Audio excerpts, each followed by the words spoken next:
A few years ago when I did Mother's Day, we weren't taped. We weren't on Facebook or anything like that. So I thought I would start off again by saying, have you ever wondered how Mother's Day got started? People started honoring Mother's Day a very long time ago. When it first started, it was called Mothering Sunday because people celebrated it the fourth Sunday during a time called Lent. Everybody know what Lent is. Lent is before Easter, where people think and prepare about the Easter story and what God did for them. Then 150 years ago, a woman named Anna Jarvis organized the day to raise awareness of poor health conditions in her community, something she thought mothers believed in doing. She called it Mother's Work Day. After Anna died, her daughter, also named Anna, wanted to honor all that her mother did. Anna heard her mother say that one day she hoped someone would make a special day just for mothers.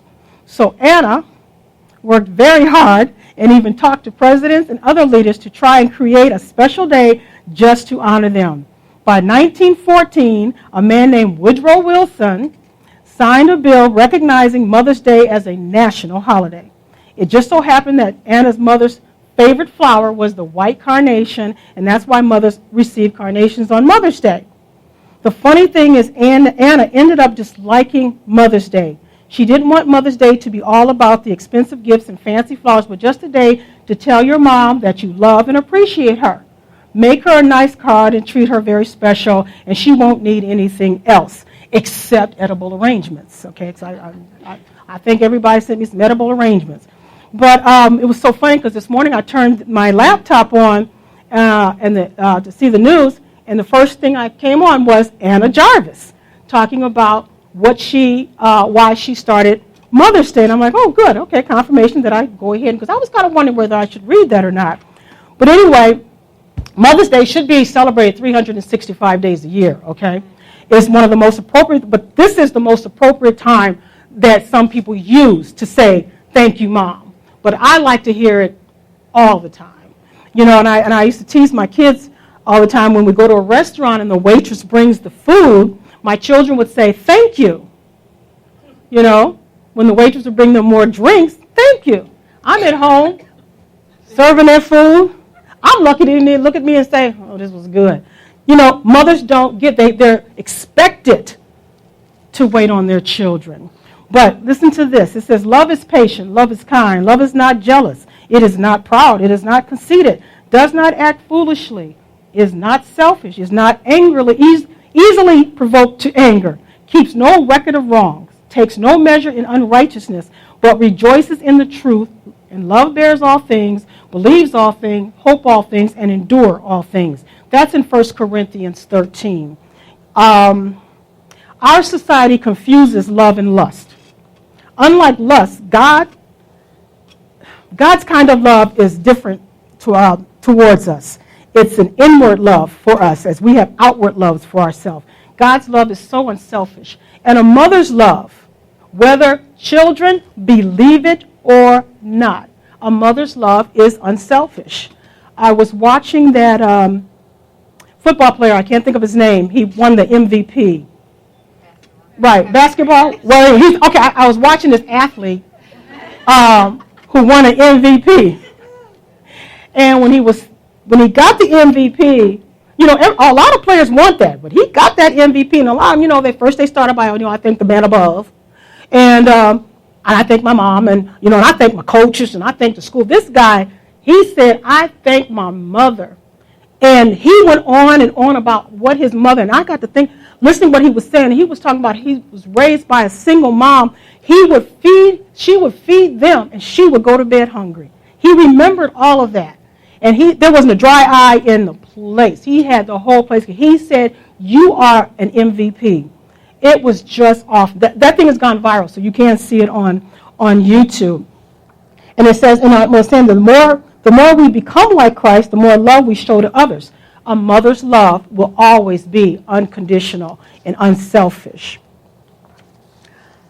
Usually when I speak on Mother's Day, I speak on a broader subject than just Mother's Day. But this time I'm led to just speak on being a mother. Not because I raised a lot of children, not because I babysit a lot of children, not because I have a lot of nieces and nephews, but because mothering today is nothing like mothering when I was a child. It's nothing like when I had my first son at 43 years ago. Wow, that would be deep. When I was a child, if you didn't have a father at home, it was either because he was in prison, he was away at war, or he had passed away. Very, very seldom do you see a father absent because he was worthless, or he didn't want to get married, or he didn't want to help raise his child. Very seldom did you see that. When I was a child, being a child born out of wedlock, the child was shunned and the mother was shunned, but not the father. The father was not shunned. The child was given the label of being a bastard. A bastard is a child born out of wedlock. We all know what that term is. We all know what the word bastard means, a child born out of wedlock. But I didn't know this. Something that is of irregular, inferior, or dubious origin. Only God can make a baby. I don't care what mom and daddy did. God made that baby. But the baby was labeled. The mother can go on, get married, and have more children. And that kind of like erases her past. The father can go on and marry somebody else, have more children. He's considered a good dad. He's considered a good husband. But that child was still labeled. This was in my day. The child was still labeled a bastard. That child was still being shunned, even by its own mother in some cases. Today, being a mother without the help of a father is now the norm. Now we don't have this, okay, she's pregnant. Yes, your father has a rifle in my back, and I'm going to marry you. You know, they even had shotgun houses. I don't know if any of you're too young to know. A shotgun house was a house where when a guy got a girl pregnant, he had to marry her. Then they moved into a one-bedroom house that was no bigger than that room almost. Because that's what it was. That's all we want y'all to do. We want y'all to live there until you grow up with this baby. And they had a lot of shotgun houses when we were kids. But today, not being married, not even being married. Let's not even talk about being married and being a parent. Nowadays, TV has it to where everything is admissible. Kids can do anything. When we were kids, on TV, you could only kiss for so many seconds on TV. After so many seconds, they would black out the TV. You couldn't sleep in the same bed. If you ever watched the I Love Lucy reruns, Ricky and Lucy were really married in real life, had children in real life. But on TV, they had to sleep in separate beds. The Dick Van Dyke Show, him and his wife, they slept in separate beds. You didn't have that. But now, you can be sleeping in the same bed with a whole bunch of people in the bed with you, and that's now becoming the norm. Hollywood is making people see mothers in a different way, and not always in a good way.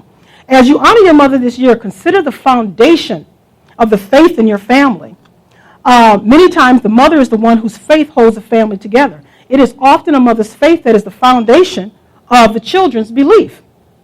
But today, young mothers look at what is on TV and want to raise their child according to how Beyonce is raising Blue Ivy, or according to how Rosie O'Donnell's raising her adopted children. They're not looking at how their parents raised them. They want entertainers to show them how to raise them. And that's why I have such a warm place in my heart for single moms.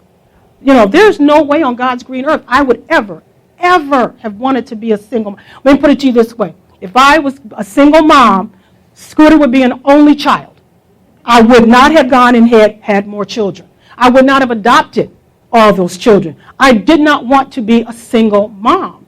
And so when I was coming up, being a single mom was not a good thing, so you did this. You didn't do this because you didn't want to be a single mom, because you would be sent to the South and come back with your brother or your sister who look just like you and your boyfriend. But it's your brother or your sister, As our mothers today are carrying on the faith that holds the family together is now not the norm. Not the norm. You see the great-grandmama and the grandmothers carrying on things, because the mothers nowadays aren't giving that chance because they don't see it. We have more mothers now working. Don't get me wrong, I've been a working mom, I've been a stay-at-home mom, I've been a working stay-at-home mom. There's nothing wrong with either side of that. But there's so many mothers now working. When we were kids, If your parent worked, it's because you were old enough to take care of yourself. Parents didn't work when their kids were under 5 years old. Mothers were always at home. They were drinking it, but they were always at home. But you don't see that nowadays. Parents have to work. Mothers have to work because there's such a thing as deadbeat dads. As you grow older and mature, you may begin to realize more and more of the sacrifices your mother made for you when you were a child and as an adult.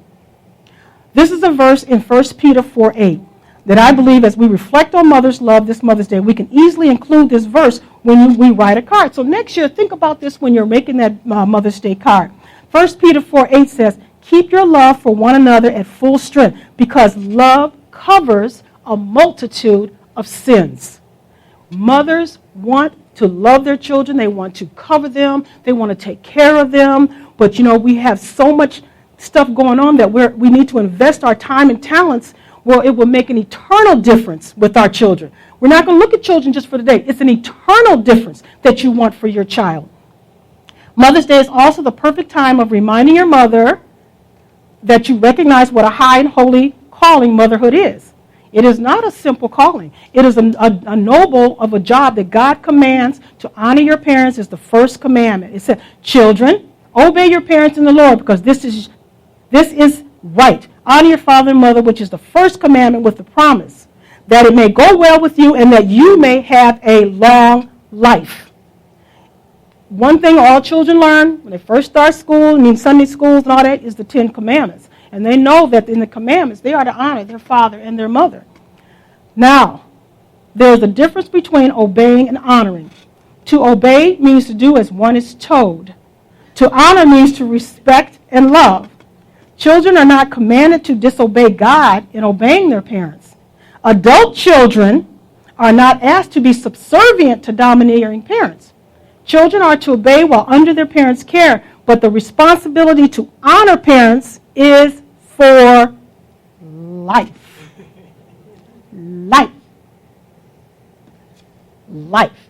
Okay? There are young men today that don't understand what it is to be a father and what it takes to be a father, let alone what it takes to be a mother. We have fathers today that are raising children without the mother due to her issues of drugs, multiple children by multiple men. But here are some scripture that God is described as being a mother. How many of you know there's scripture in the Bible where God is described as being a mother? I'm going to share some of those with you. Hosea 11:3-4, God's described as a mother. It was I who taught Ephraim to walk, taking them by the arms, but they did not realize it was I who healed them. I led them with cords of human kindness, with ties of love. To them I was like one who lifts a child to the cheek, and I bent down to feed them. When was the last time you thanked your parents for what they've done for you?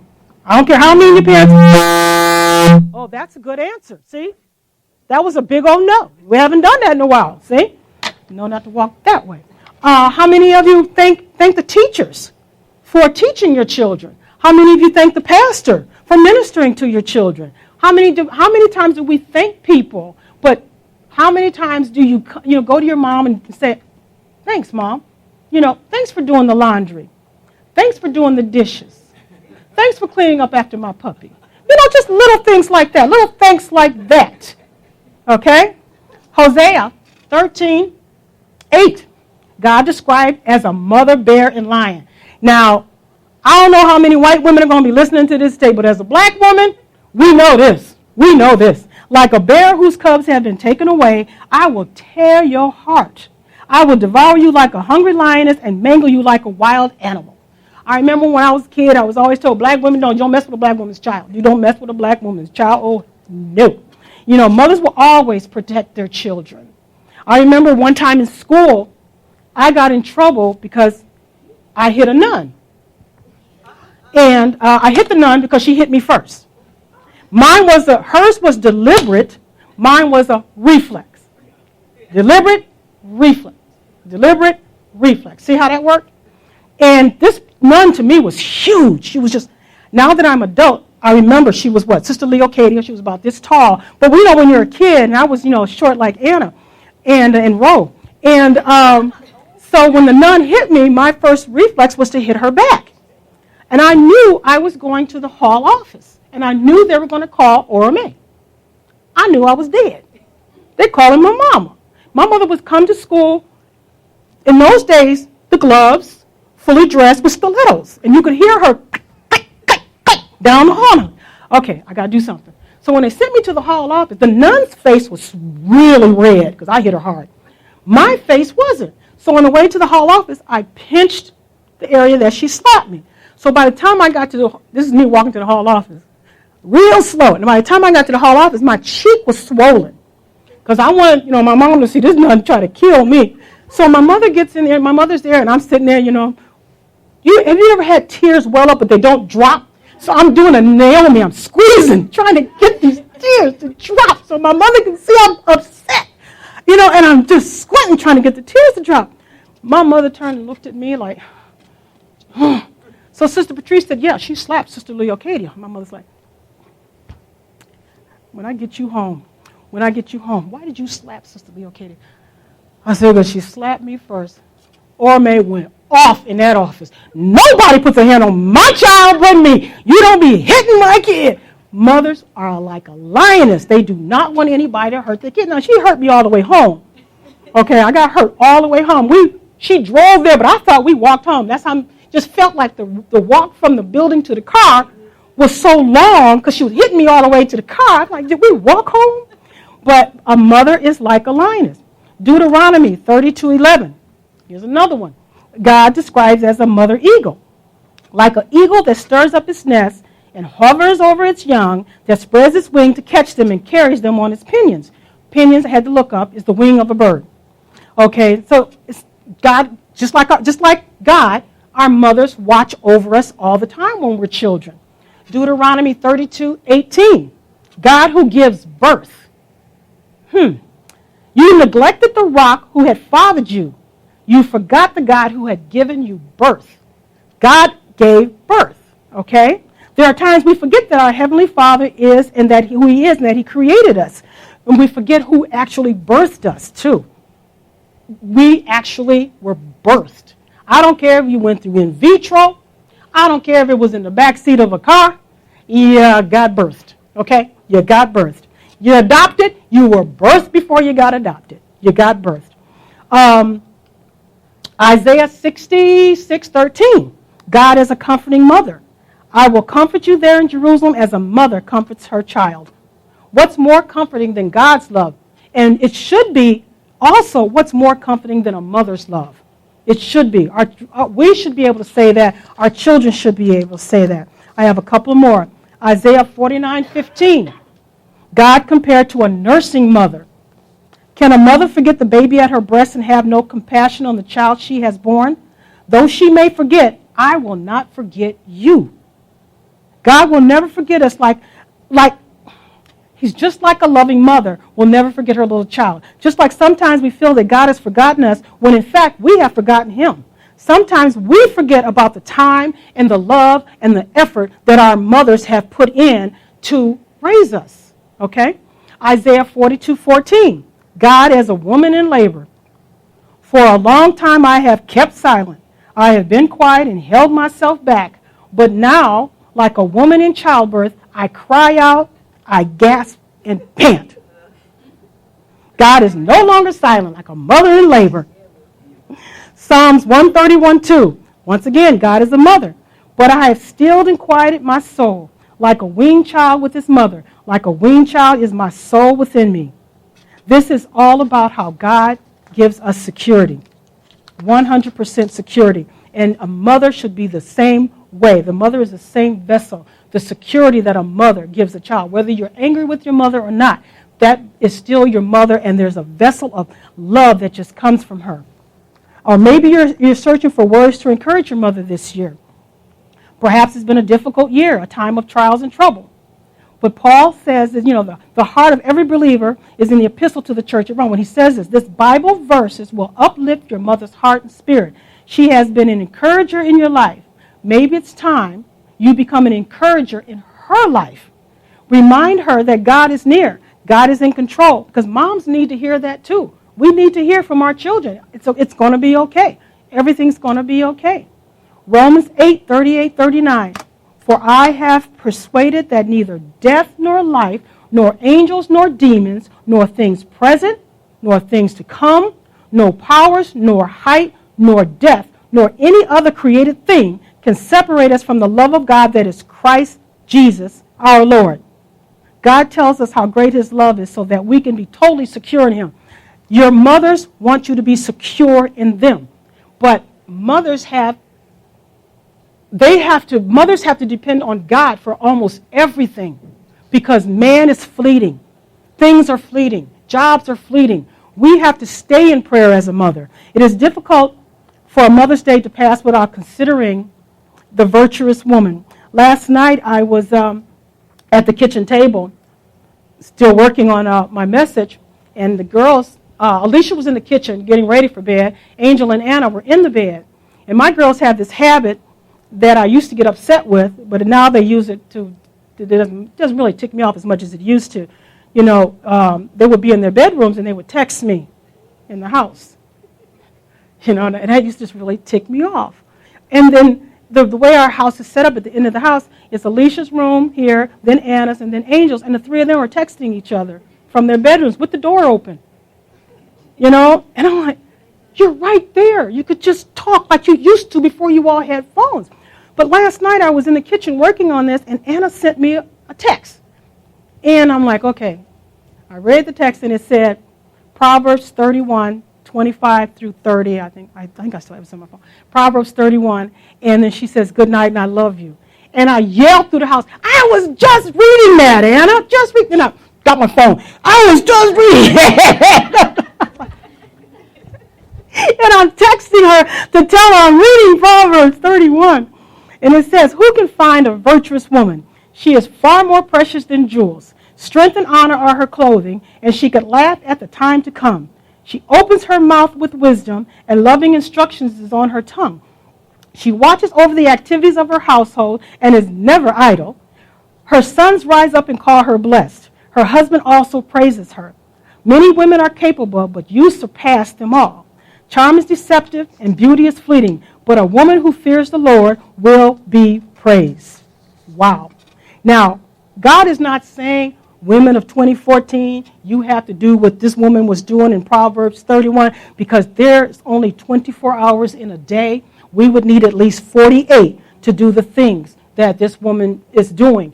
And at the last women's meeting at Rose House, that was one of the things we were talking about, you know, like I always say to women, oh, you know, it's time to do the laundry. And it's time to clean the floors. It's time to do this. It's time to wash the dishes. And I got to thinking, you know, the women of today, dishes are dirty. Put them in a dishwasher.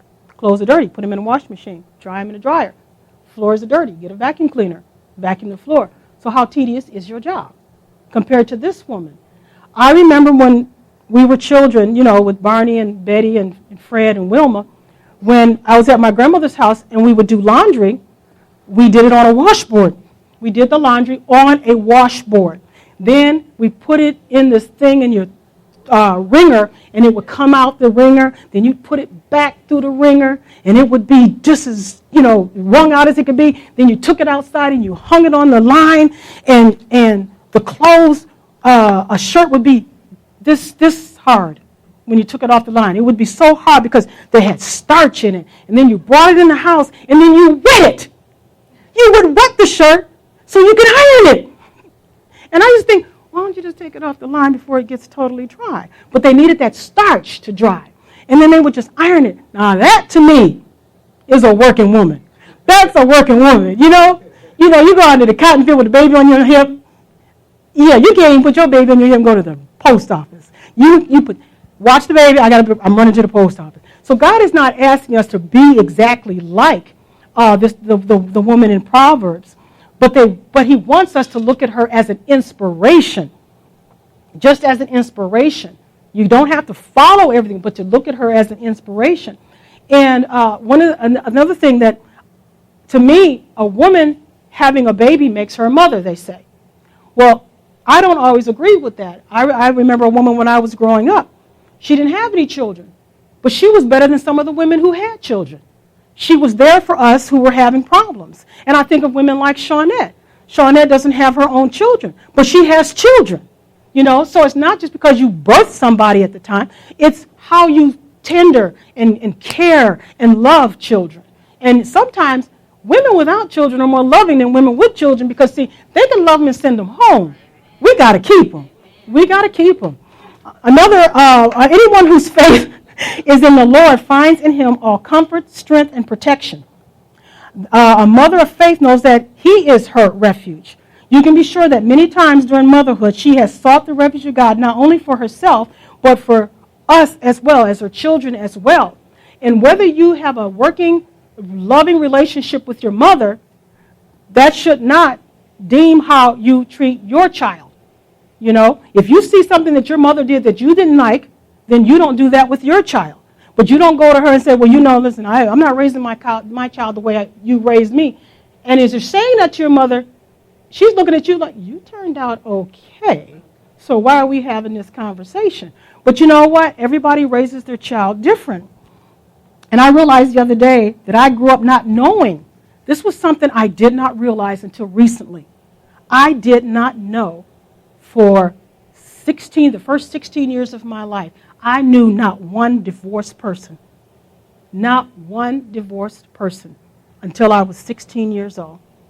And I just thought about that. I said, that is really weird because when we were kids, it was, you were treated by like three different ways. A child with a father, a child with a dead father, a child with a divorced father.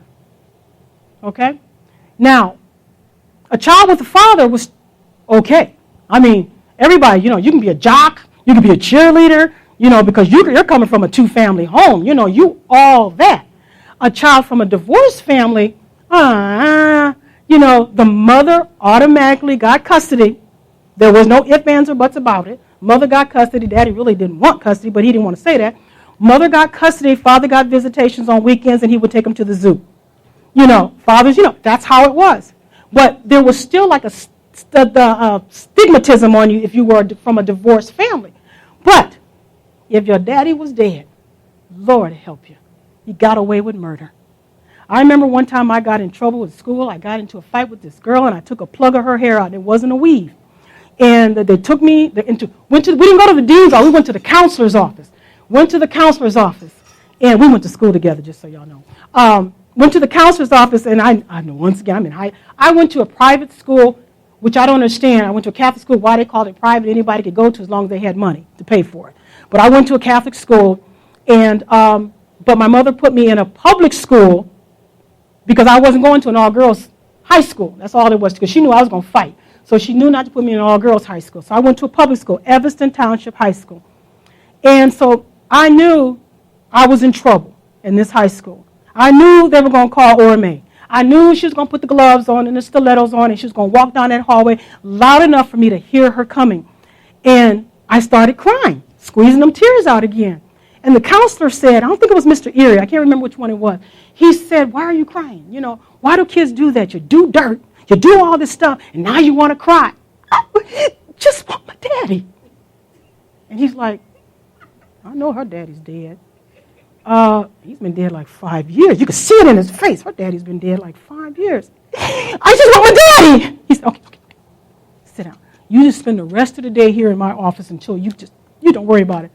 I'm like, that works.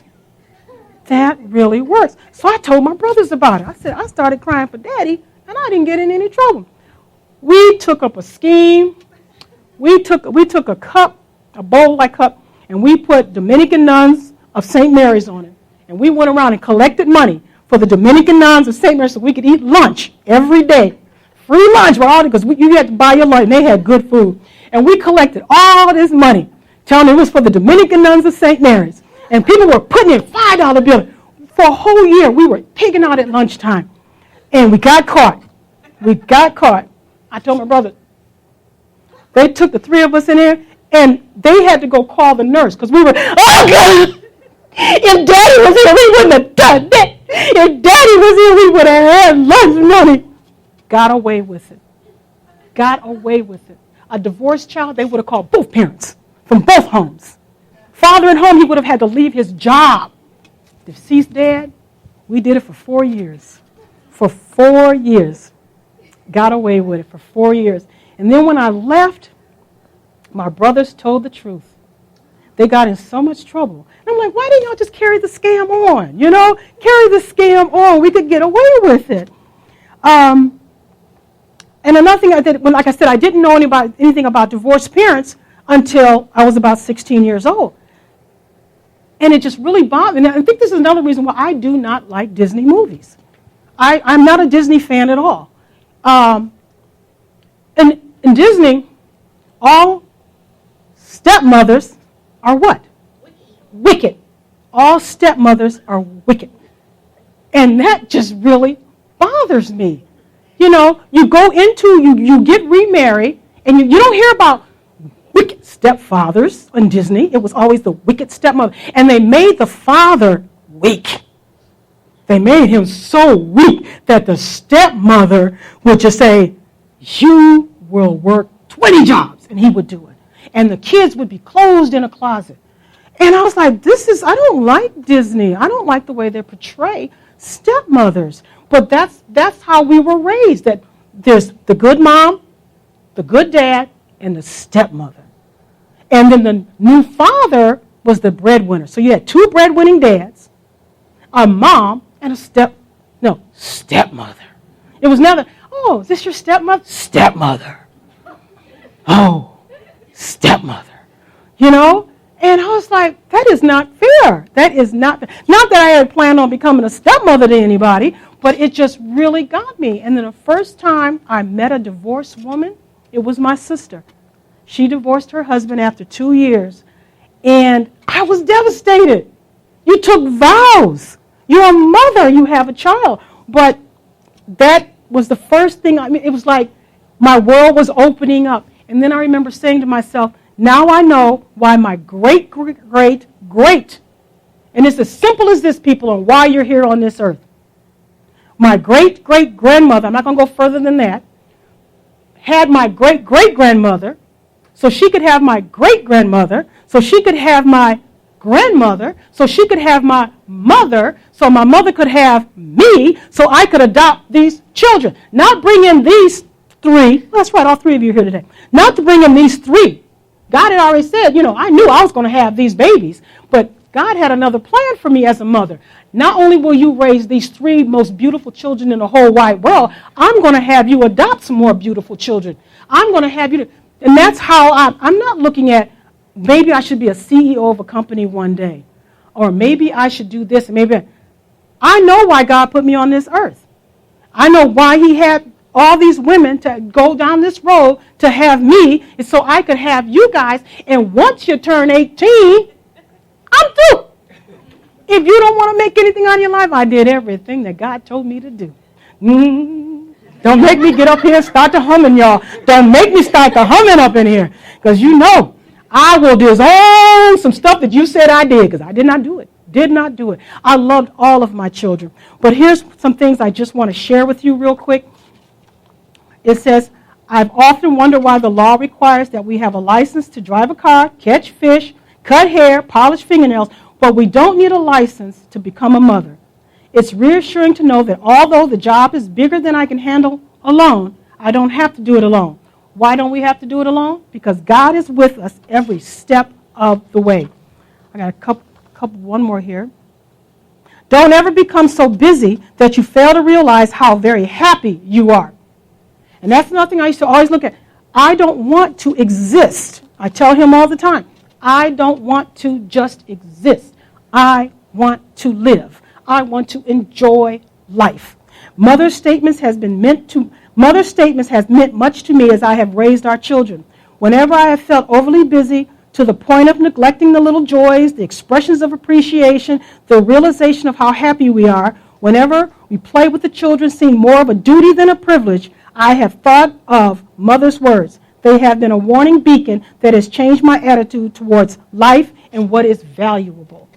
Now, for those of you that know me really well, I did not have one of the best childhoods. My birth to age 11 was awesome. I was in a 2-family home. It was awesome. At 11, my father passed away. And when he passed away, I passed away. Because my father was my protector. My father was my shield. And whether you can believe this nowadays or not, I went to church after my father passed away. He'll tell you, I went to church 7 days a week. 7 days a week. Because the church was my sanctuary. The church was my foundation. The church, I knew nothing could hurt me while I was in church. And a lot of guys didn't want to date me because, that's that church girl who wore moccasins, who wore blue jeans, who didn't really do that much to her hair, did not wear any makeup, but she was in the church 7 days. I worked for the rectory. I worked for the convent. I did as much as I could to stay in church because I had a black cloud over my head. I had a mother that I feared. I feared to the point of death, that she would kill me. So God started me out in the church with living in the church pretty much. And so when I met this Baptist young man over here, he couldn't handle the fact that I was always in church. So when he started going to church with me, you could always tell when Jerome Cole was in church with me, because you would hear this. It's an hour mass. You're Baptist. You're normally in church for 8 hours. An hour mass. And he would, I'm like, okay, but he went with me because he wanted to marry me. He wanted, you know what he wanted, y'all. But anyway. So anyway, I went into the sanctity of staying in church. And I tell my children all the time, one of the things that I don't believe in that do as I say, not as I do. Because if you don't give an example of what you want, they're not going to understand. How can you say this and then you do something, different? It's like I was telling Keisha, I have to be very careful in my own home when I'm watching Naomi. Not when I'm watching Jade, not when I'm watching BJ, not when I'm watching Barry, but when I'm watching Naomi. We watched a show the other day called Sophia the First. It's about a little girl who became a princess. It's animated. You know how much I hate animated, but they like it. And there was a little witch her age that was being mean. She was going around changing dogs into ducks, and she gave this one kid a different face, and because she had no friends. This little girl had no friends, but she was a little witch. So she was going around saying, I hex you, and I hex you, and I hex you. But the ending was Sophia got all her friends to start liking this little girl, invite her to the birthday party. So the little girl went back around town and said, I unhex you, I unhex you, I unhex you. Now, I'm saying this because Naomi is in my house watching my TV under me. They go to a birthday party. Naomi gets a little bag, and inside the bag is a cute little wand. She takes the wand out and says, I hex you, and I hex you. He's just like, where did she learn that? So when Keisha was telling me, I was going, I don't know. But my heart was like, just tell the truth. And I said, Sophia the First. Great show, Keisha, great show. It's about a good little girl. So when I explained it to her, then she knows, but I have to be very careful. One day he came home from work, and the kids were in the living room. They had just gotten up, and they usually were watching Arthur. Well, he turned it to Castle. And the kids were coming in, getting there, and I, turn Castle off. Turn Castle off. Naomi's coming.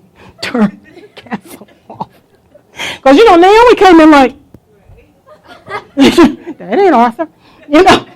So as parents, as mothers and fathers, we have to be very careful what we let our children watch, what shows we let our children watch, what entertainers we let our children go, imitate, and things like that. And they can listen to us and they don't have to listen to us. Because when they get older, like I told Courtney, Chris, and Scooter, don't hit my grandchildren. When you guys have kids, I don't want to ever see you hit them. I don't want to ever see you yell at them. I don't want you to ever see nothing to my grandchildren. Because y'all didn't believe me when I told you when you were younger. See, you're going to have kids of your own. Scooter's payback, her name, we call her Riri. Riri. Courtney's, Kayla. Chris don't know it yet, but Jeremiah's on his way. Jeremiah is your little mini-me. Everybody said, Mrs. Cole, your son Chris is never going to walk. And he's like, He's never going to walk. What's wrong with the child, you know? I carried him everywhere I went because Scooter, when we went places, Scooter would walk with Mommy. This is Scooter and Mommy. Courtney comes along. Scooter, Courtney, and Mommy. Chris.